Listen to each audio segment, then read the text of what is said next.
You're watching Saturday Anime on the Sci-Fi Channel.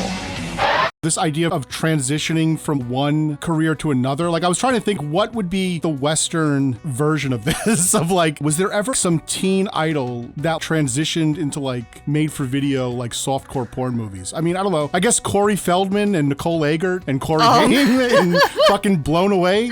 Like that's the closest American real world stand-in you can get for Perfect Blue. Yeah, I mean, I can't think of a real world scenario that fits the bill, but I do think that you sometimes see this with certain YouTubers, certain streamers, where it's like, oh, I used to like them, but then they decided to introduce XYZ to their feed and I stopped subscribing or whatever. In a way, maybe this plotline is very prescient of where things went in entertainment. Now we really do live on kind of a subscription model. If you like someone, you can subscribe directly to them and pay them directly for what you enjoy about them. But that also means that we need to constantly be thinking of what those subscribers want from us. And if we decide to shift, if we decide to pivot, if we decide we're interested in something else and want to explore it, we do risk losing a lot of that backing. And I think that's what we're seeing here at a different scale with idol culture, which certainly I think is very similar in a lot of ways, except not as direct. This is if you decide to put on a miniskirt and your fans decide you're too sexy, they're going to stop coming to your shows, they're going to unsubscribe from your fan club, and you're going to have to find a whole new fan base. And at least in the book, that is one of the things that she constantly debates, is how many new fans will I receive and how many of my old fans will leave me, and will it balance out? Will I get ahead? Or am I just canceling everything out? There's a lot of mental math that goes into your image when you're a pop star or even just a creator now on the internet. It's not a dissimilar dynamic.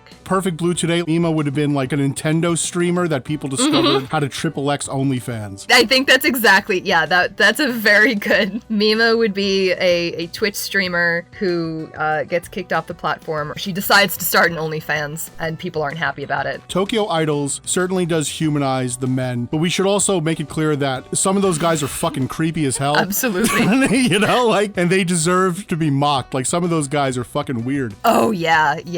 I think there's an equal amount of creepy guys and totally human guys in that documentary. Tokyo Idols kind of explores the male side of the equation. Not only is idol culture creating this unreasonable standard for women to live by, it's creating this unreasonable standard for men. It's presenting women as these cartoon characters. And that's why these men are having problems meeting, chicks, because they have a kind of unrealistic image of what they're expecting. And I feel like that idea is represented in Perfect Blue, where that is the crux of what the movie is trying to get at with these disconnected fans. Absolutely. I mean, it's like you said, you're looking at really a caricature of femininity. So you have this very unrealistic standard that not only are you going to end up holding the star up to, you aren't allowed to change, you aren't allowed to be anything but this caricature. Also, they're going to be holding up the same standard to the women in their lives. So you're not going to be able to necessarily make healthy distinguishments between what is desirable from an idol and what is desirable from your girlfriend. There isn't a whole lot of real life nuance to the image presented from an idol. So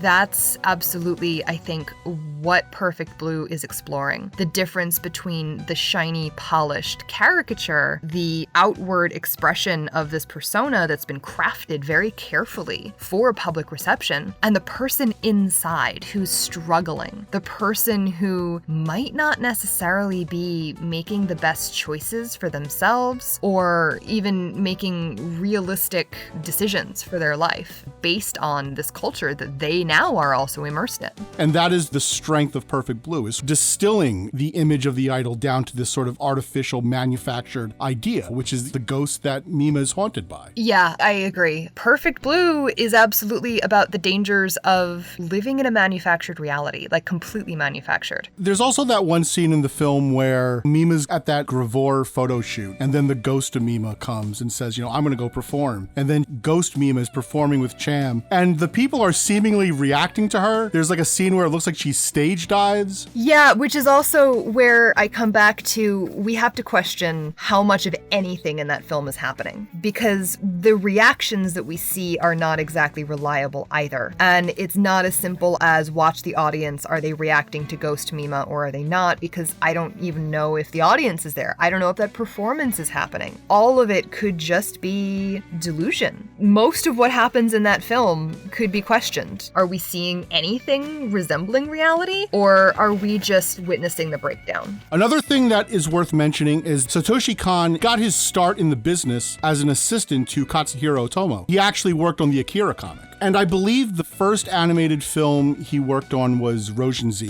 which I believe is written by Otomo. Satoshi Kon also worked on Otomo's Memories. I really do feel Satoshi Kon in some ways is almost like the heir apparent to Otomo. He is constantly making these really interesting films that are about something. Whether you agree with the analysis the film is making or not, his movies are always about something. Interesting. I didn't know that he had that involvement, but I could absolutely see that. Even in the cinematics, these are films. They deserve a certain classic status. I really think that you could probably show this to anybody, anime fan or not, and they'll find something of value in it. I didn't know that there was that overlap, but I could definitely see it. He's definitely an old school anime dude. I mean, he's definitely somebody who has helped shape what we consider modern anime culture to be, you know? But yeah, I would totally recommend Perfect Blue. In some areas, it's a bit heavy-handed, but overall, I think it works. I think it's an interesting film about exploitation and femininity and the way that's seen through the context of Japanese idols, but that critique also works in America with the way we view our entertainers. Yeah, absolutely. I think at its heart, it's a movie about perception, how you perceive your quote-unquote idols, whether they're idols or entertainers or actors or whatever, but also how you perceive yourself when you're in those roles and when you have eyes on you all the time, which I think might be more relevant than ever as we continue into a society of constant voluntary surveillance. But I think it's a really well done film. Yes, there are parts that are heavy-handed, but honestly, I'm hard-pressed to think of any film, animated or not, that isn't heavy-handed in some parts. So I think it works really well as a whole. I think it's beautifully done, and I think that it's a really elegant exploration of those themes.